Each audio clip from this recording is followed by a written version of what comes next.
내 나이 55세. 27살 그녀를 사랑했고 결국 그녀의 엄마를 아내로 맞이하며 안정을 택했죠. 하지만 그건 저만의 착각이었습니다. 가장 믿었던 아들이 내 여자의 뒤에서 껴안고 있는 모습을 보았습니다. 이 이야기는 네티즌의 제보를 바탕으로 각색했습니다. 이야기가 궁금하시다면 구독, 좋아요를 꾹 눌러주세요. 제 이름은 김원혜입니다. 충청도 출신으로 젊은 시절 고등학교도 마치지 못한 채 생계를 위해 무작정 서울로 올라갔습니다. 처음에는 막노동을 전전했지만 기회를 잡아 무역 일을 시작했고 결국 제 회사를 세우게 되었습니다. 죽도록 일하면 돈은 따라온다고 믿었습니다. 하지만 그 대가로 저는 40대 초반에 아내와 이혼하게 되었습니다. 아내는 돈만 보고 사는 삶은 의미 없다며 재산 일부를 가지고 호주로 떠났고 지금은 다른 사람과 재혼해 잘 살고 있다고 들었습니다.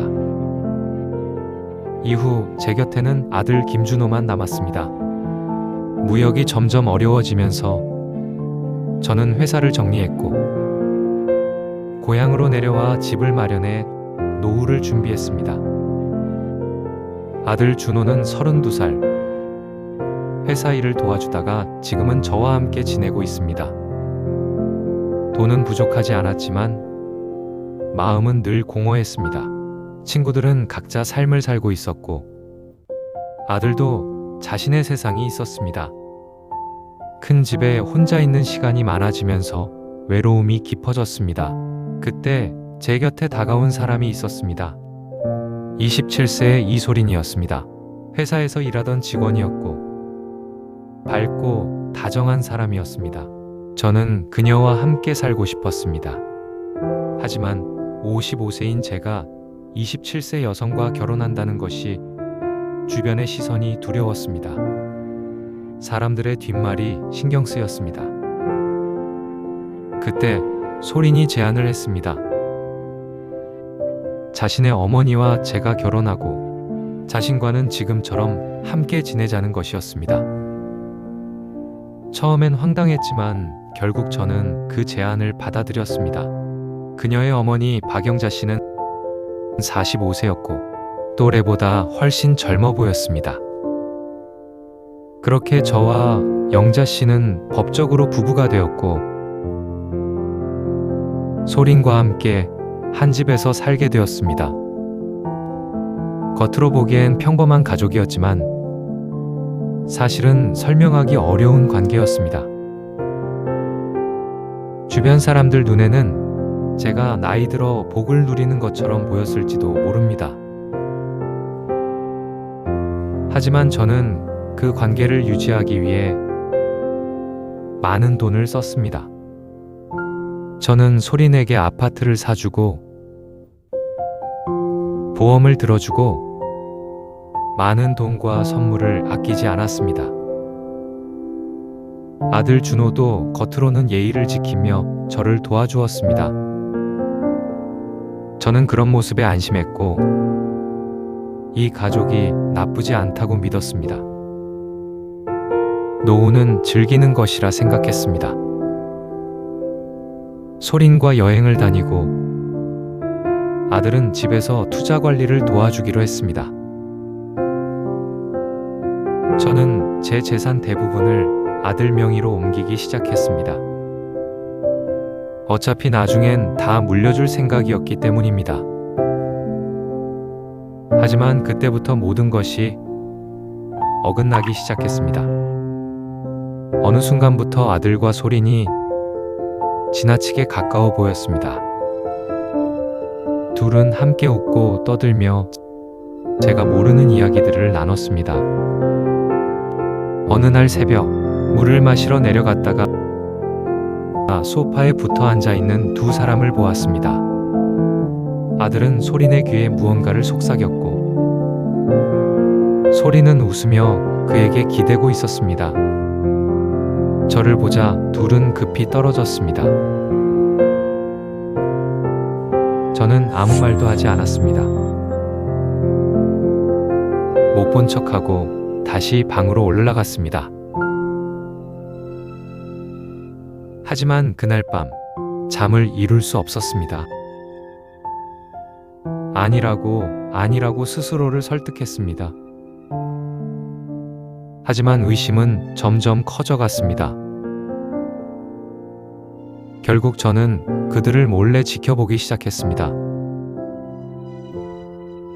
둘은 제 뒤에서 메시지를 주고받았고, 제가 다가가면 숨겼습니다. 제가 가장 싫어하는 것이 배신입니다.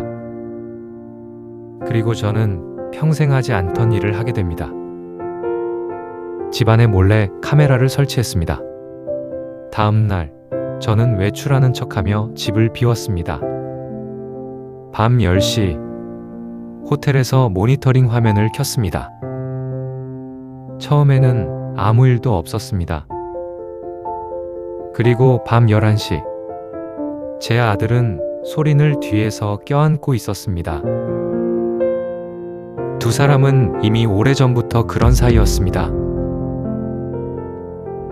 그 순간 모든 것이 무너졌습니다. 사업에서 배신을 당해도 흔들리지 않던 제가 그날 처음으로 무너졌습니다. 제 아들이 제 여자를. 저는 끝까지 참았습니다. 대신 모든 재산을 확인하기 시작했습니다. 그리고 깨달았습니다. 소린에게 준 집도 보석도 모두 그녀 명의였습니다. 그동안 건넨 돈도 상당했습니다. 더 큰 문제는 아들이었습니다. 제 자산의 절반 이상이 이미 아들 명의로 넘어가 있었습니다. 저는 그를 믿었고 관리만 맡긴 줄 알았습니다. 하지만 실제로는 통제권까지 모두 넘긴 상태였습니다. 제 손에 남은 돈은 전체의 30%도 되지 않았습니다. 나머지는 전부 그들의 것이었습니다. 이틀 후 저는 증거를 들고 집으로 돌아갔습니다. 그날 밤, 네 사람이 거실에 모였습니다. 저는 아무 말 없이 서류와 영상 캡처를 내밀었습니다. 설명해보라고 했습니다. 소린의 얼굴이 하얗게 질렸습니다. 하지만 아들은 태어냈습니다. 아빠, 뭐가 문제예요? 어차피 다 제 거잖아요. 지금 관리해주는 게 뭐가 문제예요? 그리고 소린을 가리키며 말했습니다. 아빠랑 결혼한 것도 아니잖아요. 제가 좋아하면 안 되나요? 이 나이에 그런 여자 만나는 게 더 부끄러운 거 아닌가요? 저는 분노를 참지 못했습니다. 너 지금 제정신이냐? 내 돈 노리고 이런 짓 한 거 아니야? 아들은 비웃었습니다. 너무 심하게 말하지 마세요.